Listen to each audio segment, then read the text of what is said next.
Mr. Rutan, this next question is for you. What challenges do you anticipate you will have to overcome given the step up in role and responsibility from your previous work experience? I don't see any difficulties, to be honest, and quite frankly, I think I've been blessed by God and He directed me towards this path, and I think my favorite asset that I have here is bringing down crime. And when I think of the commandments of God, I think love your neighbor like you love yourself. And that reminds me that we're all equal and that everybody has a different story. And if you use compassion and measurable justice, you can help rehabilitate somebody.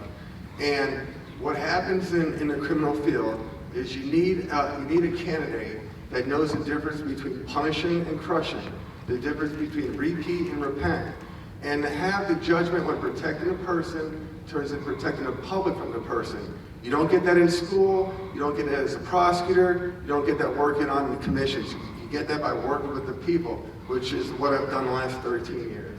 So I definitely believe I can bring crime down. And the other way to do that is you do not put a juvenile in prison unless it's murder or attempted murder. What the public doesn't realize is a juvenile is something that's 15, 16, 17 years old.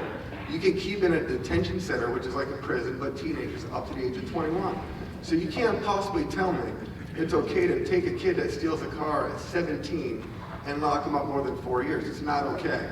And that's an immediate impact I can have to protect families and children, as well as bring crime down, because I understand you got to have measurable justice. Thank you for your time. Mr. Rutan, I want to kind of piggyback off that answer you gave when it comes to juvenile justice. So what sort of creative ideas would you have to kind of get these kids back on track? Are there any sort of partnerships that you would help to develop with the community that can help maybe solve some of these issues? I love that question, because the partnership I will have is with the parents.